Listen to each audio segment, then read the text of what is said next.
During the Big Bang, the Great Expansion, I don't believe that light entered the universe first. I believe that the particles came into the universe with the fields and the dimensionality all at the same time and uh, expanded into the bulk or whatever you call it. The bulk is the right word that I've heard. And as it expands into the bulk, it's expanding and pushing the bulk out. And if it's expanding into something like a bubble into water, when it runs out of energy, then the bulk is going to push it back down into itself and recollapse it. The universe itself may not recollapse under its own gravitational weight, but the energetic force of the bulk will push against it and recollapse it. And if our universe expands and if the bulk is moving and twisting, it may pull our universe into two different universes and pull them off. One universe going in one direction and one universe going in the other direction. Uh,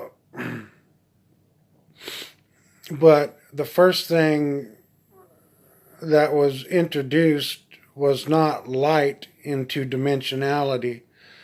It was all at the same time. It was the particles, the fields, uh, the field reactions, the dimensionality, the mass, everything was compressed down into a single point, and the bulk was around it with a huge, huge, huge amount of pressure. When the bulk slammed down on it, right, the bulk slammed down on it and caused a huge, huge, huge amount of heat. And what is left inside there was the light. Uh, what would be left inside there is the very low energy light, and as the universe re-expands, it re-increases the frequency of that light until that light compresses down back into an infinitely small point. And once all that mass and all that energy and everything reconstructs out of that light, then it turns back into mass and then re-expands, and the dimensionality re-expands. The energy is then uh,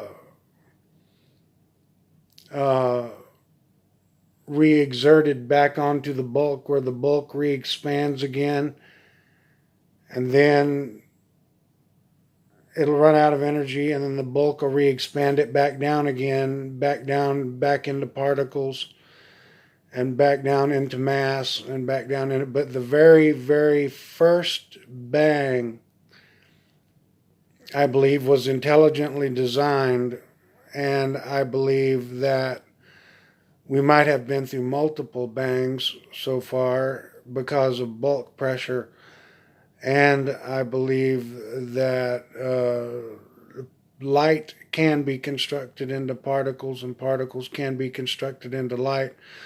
But when the first second after the Big Bang, all of that light that's been compressed back with the dimensionality, the fields, and everything, uh, converts back into mass and then pops out. When it re-expands, it turns into high energy neutrons, and neutrinos are released, and the hot soup of the early beginning universe begins again. Thank you. So I think it re-expands and collapses, re-expands and collapses. But another thing you got to think about is if it's re-expanding and the bulk is moving and twisting as it expands, it'll pull them apart, and say like two universes, the universes will split apart, and you'll have two separate universes that'll collapse, and they may recollapse back on each other without enough force to re-expand. So let's hope that it does the entire universe. The bulk expands outward, then recompresses it, and then expands outward, then recompresses it. But it isn't vacuum pressure that recompresses everything back into a bang. Uh, it's the bulk pressure of what the universe is expanding into. Thank you.